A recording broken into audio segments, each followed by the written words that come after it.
Les membres du CESA sont bénéficiaires, ont pour objectif proche de crédibiliser les élections, redonner confiance aux acteurs politiques, rendre justice à ceux ou à celles qui la méritent, redonner à notre peuple le sentiment de vivre dans un état de droit. Ces échanges ont constitué aussi l'occasion aux participants de visiter le siège de la Commission électorale nationale indépendante, les salles de stockage des différentes données sur les élections. Exercice très important et enrichi par des explications des professionnels.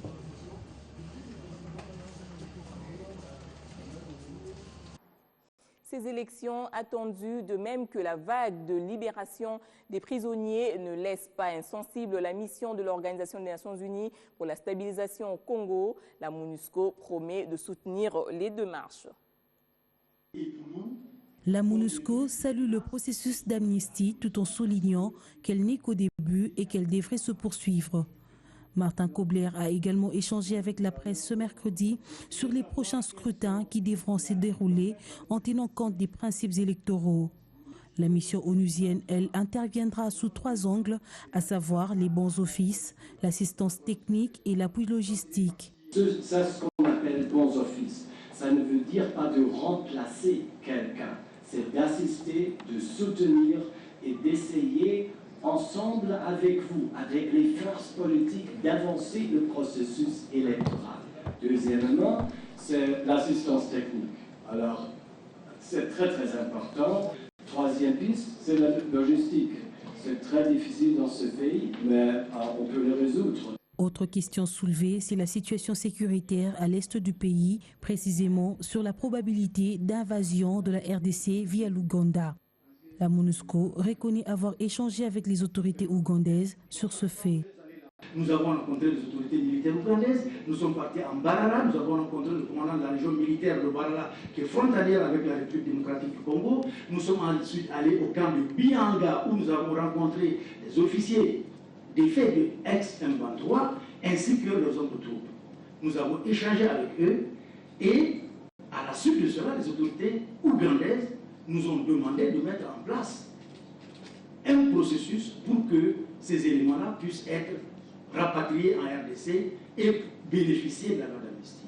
La mission onusienne est revenue au cours de cet échange hebdomadaire sur le résultat attendu de l'enquête menée par la justice militaire au sujet du décès de Paul Sadala alias Morgan. Dans le monde des affaires, le rapport sur les résultats de l'année 2013 de BGFI Bank a été présenté hier au Premier ministre par le président directeur général Henri-Claude Ohima. Globalement, l'activité bancaire est porteuse en République démocratique du Congo.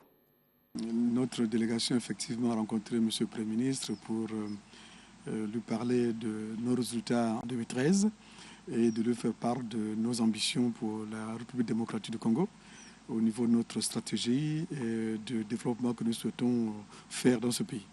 Donc en tant qu'autorité importante du pays, nous sommes aussi venus écouter, prendre des conseils sur des axes stratégiques que nous pouvons aussi améliorer dans notre organisation pour mieux faire par rapport à ce que nous avons développé jusqu'à présent. Notre groupe a fait un total bilan de 6 milliards de dollars avec des fonds propres de 450 millions de dollars et un résultat net de 68 millions de dollars. Donc ça, c'est pour le groupe dans sa globalité. Notre filiale sort maintenant, après 3 années, je dirais, de démarrage, comme il est de tradition. Nous serons maintenant positifs en 2014, d'où notre ambition maintenant de sortir de Kinshasa et d'aller nous implanter maintenant dans les principales capitales du pays, au niveau de l'intérieur du pays. Du secteur privé au secteur public, le rajeunissement de l'administration publique annoncé par le chef de l'État passe forcément par des réformes telles que celle qui s'est déroulée du 14 au 18 avril dernier au Bas-Congo. On peut désormais dire que le processus est déclenché, ce qui raffermit l'espoir des plus jeunes qui attendent des postes.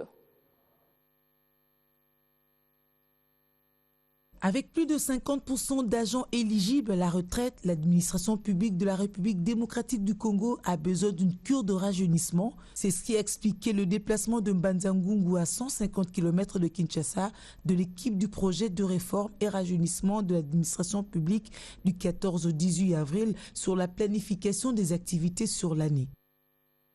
On prépare à cette session l'équipe du projet, les points focaux des 5 ministères bénéficiaires, les secrétaires généraux à la fonction publique, le PCRG, le PCG GAP, le PRC GAP, les délégués de la primature et du cabinet du ministre de la fonction publique. Constitués en 4 groupes de travail, les participants ont, à travers des exposés, débats et autres échanges, abouti à l'élaboration et à l'adoption du PTBA, entendez, Programme de travail budgétaire annuel. Ce document sera soumis à l'approbation du ministre de la fonction publique et de la Banque mondiale qui a financé le projet à hauteur de 77 millions de dollars américains sur 5 ans à travers l'Association internationale pour le développement IDEA. Le secrétaire général à la fonction publique en charge des actifs qui a ouvert les travaux au nom du ministre Jean-Claude Kibala a signifié aux participants combien les premiers pas étaient importants pour ce nouveau projet dont la mise en œuvre est projetée au 1er mai 2014. Le gestionnaire du projet a rassuré les participants quant au suivi de la série des recommandations formulées avant la clôture par le secrétaire général aux actifs. Tous les participants se sont dit satisfaits du travail abattu. Au ministère de l'Environnement, il s'est agi hier de la cérémonie de signature de contrat pour la réalisation des travaux de construction dans les paysages du programme d'appui à la conservation des écosystèmes dans le bassin du Congo en RDC. La politique du PACEPCO vise à renflouer les caisses de l'État.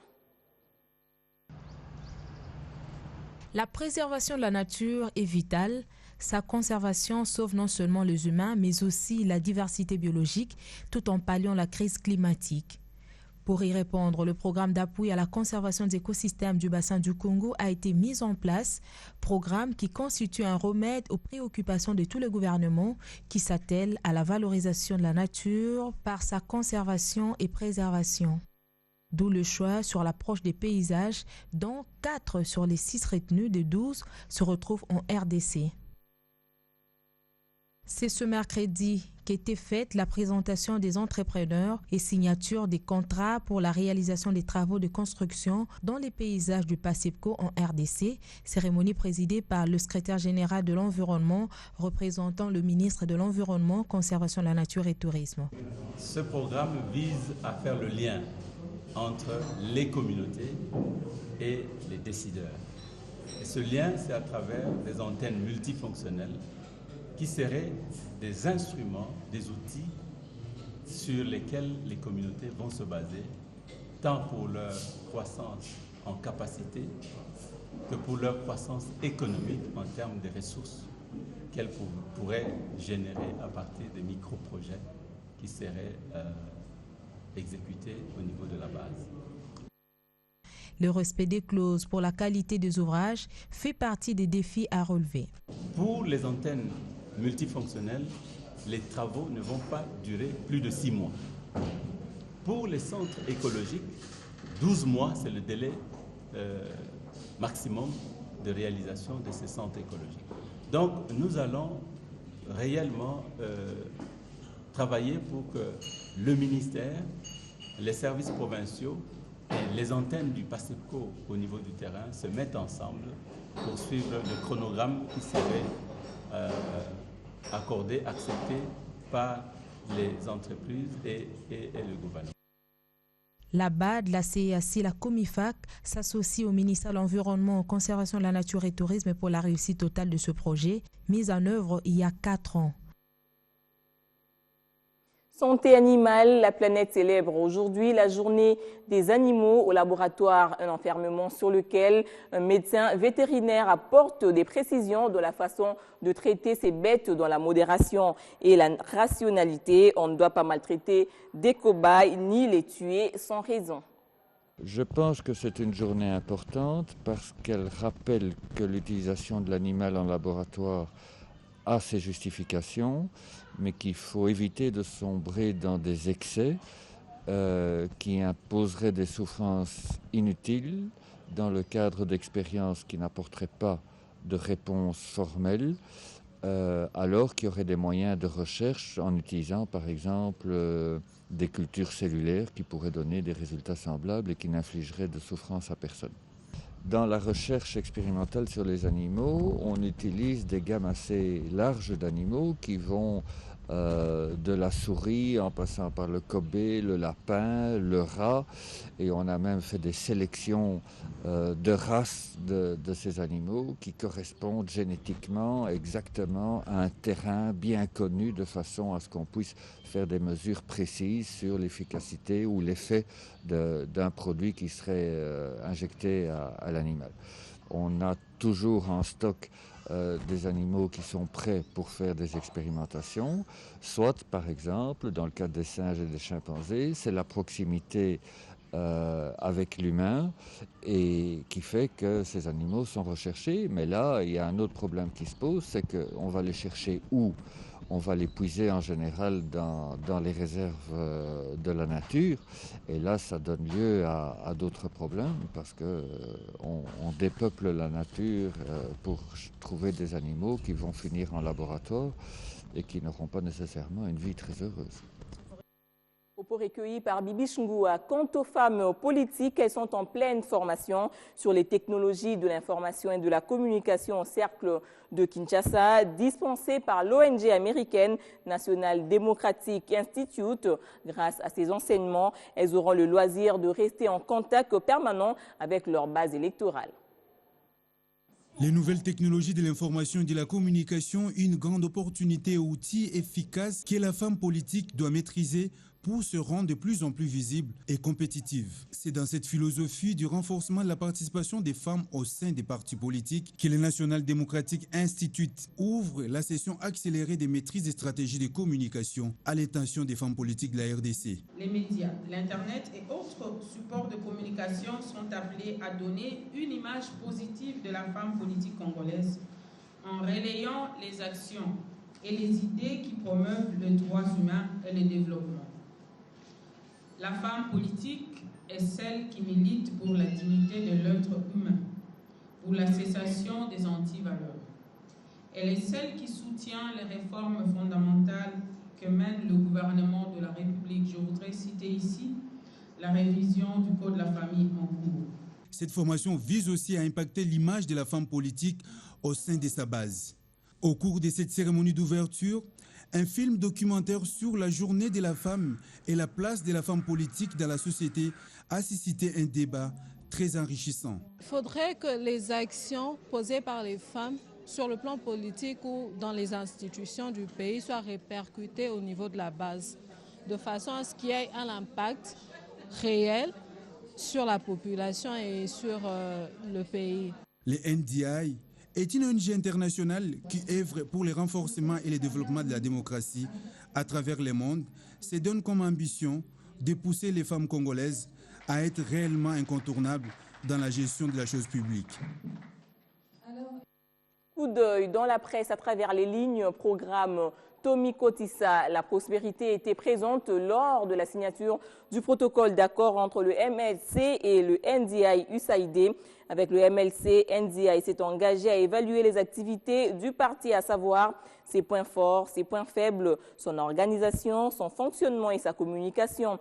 Il est question de former le MLC à être performant, plus efficient, et pour y arriver, il faut faire un état des lieux pouvant déboucher un diagnostic sur la vie du parti pour enfin proposer un bon programme pour le renforcement des capacités et corriger les faiblesses pour favoriser une meilleure interaction avec la population. Sur 450 partis œuvrant en RDC, le programme Tommy Kotissa a porté son choix sur 6 partis politiques, dont 3 de l'opposition, MLC, UDPS, UNC, et 3 de la majorité présidentielle, AFDC, PPRD et ARC.